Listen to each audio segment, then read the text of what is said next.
औज़ुबिल्लाहिमिनश्शैतानिर्रजीम बिस्मिल्लाहिर्रहमानिर्रहीम। Eden garden 25 अरब का fraud करने वाले डॉक्टर अमजद का इबरतनाक अंजाम। Doctor Amjad Eden garden housing scheme का मालिक था। इसका वालिद डिप्टी कमिश्नर रहे थे और ये आईजी पंजाब सरदार मोहम्मद चौधरी का दामाद भी था। अल्लाह ताला ने इस पर दौलत की बारिश की और ये इस बारिश में भीगता भीगता कीचड़ में जा गिरा।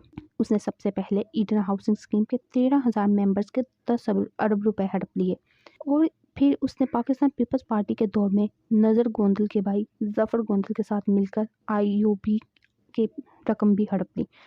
डॉक्टर अमजद ने फर्जी प्लाट देकर जफ़र गोंदल से 2 अरब रुपए ले लिए और बाज़ा ये दोनों रकम आधी आधी करके निकल गए। मुतासरीन ने एहतजाज शुरू किया। इफ्तिखार मोहम्मद चौधरी चीफ जस्टिस थे। सो मोटो हुआ। अदालत में पेशियां हुई। लाहौर के एक वकील के ज़रिए चीफ जस्टिस और मुलजिम के दरमियान राब्ता हुआ और ये राब्ता बहुत जल्द रिश्तेदारी में बदल गया। डॉक्टर अमजद के साहबजादे मुर्तज़ा अमजद और इफ्तिखार मोहम्मद चौधरी की साहबजादी इफ्रा इफ्तिखार की शादी होगी और यूं ईडन हाउसिंग स्कीम और ईयूपीआई के केसेस खूब खाते चले गए।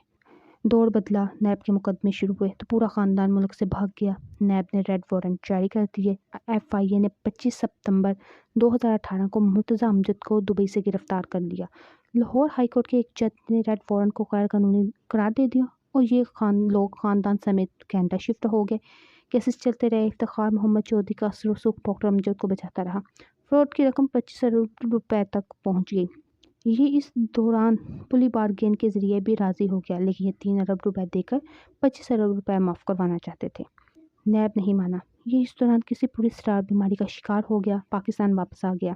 इलाज शुरू हुआ लेकिन तबीयत बिगड़ती रही, यहाँ तक कि दुनिया भर के डॉक्टर्स, अद्वियात और इफ्तिखार मोहम्मद चौधरी का रसूख भी काम न आया और डॉक्टर अमजद 23 अगस्त 2021 को लाहौर में इंतकाल कर गया। लवाहिकीन से खामोशी के साथ दफन करने की कोशिश की, लेकिन मुतासरीन को खबर हो गई और ये प्ले कार्ड्स और पोस्टर्स ले आए। पहले उसके घर और फिर जनाजे पर पहुंच गए और हमारी रकम वापस करो के नारे लगाने लगे। पुलिस बुलाई गई। पुलिस जनाजे और एहतजाजियों के दरमियान खड़ी हो गई। पुलिस की मदद से जनाजा उठाया गया और पुलिस ही की निगरानी में डॉक्टर अमजद को दफन किया गया। आज इस वाक़े को काफ़ी साल गुजर चुके हैं, लेकिन मुतासरीन उसकी कब्र पर आता है, जिसकी वजह से ख़ानदान ने वहाँ गार्ड्स खड़े किए हुए हैं।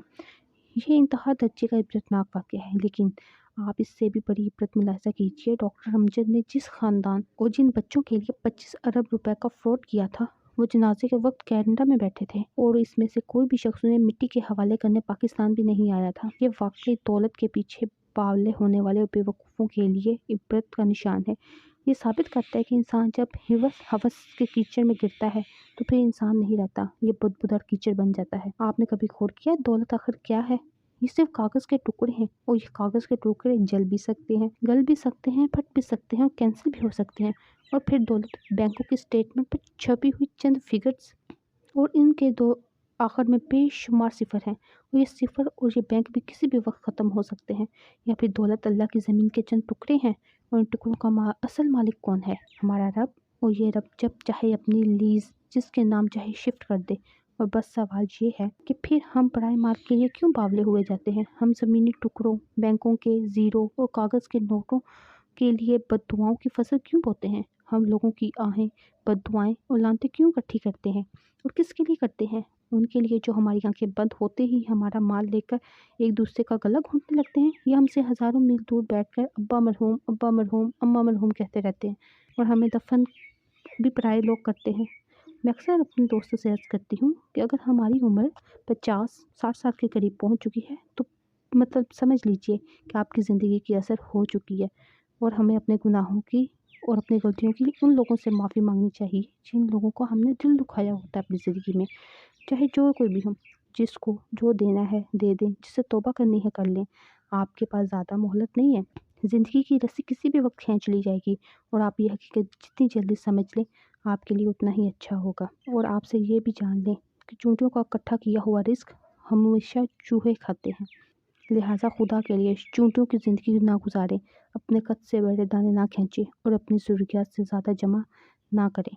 आपकी हिर्स आपको जीने नहीं देगी और आपका जमा किया हुआ مال پلے کارڈز آپ کے جنازے کے آگے آگے چلتا رہے گا، جبکہ آپ کی حفظ کی بینیفیشری 5-10 ہزار کلومیٹر دور بیٹھ کر اپنے دوستوں کو مائی ڈیڈ پاسڈ اوے کا میسج کر رہے ہوں گے۔ ان کے دوست ان کا جواب دے کر پارٹی میں مصروف ہو جائیں گے، چنانچہ رک جائیں گے۔ آگے کھائی ہے، اور کھائی میں ڈاکٹر امجد جیسے ہزاروں لوگ گرے پڑے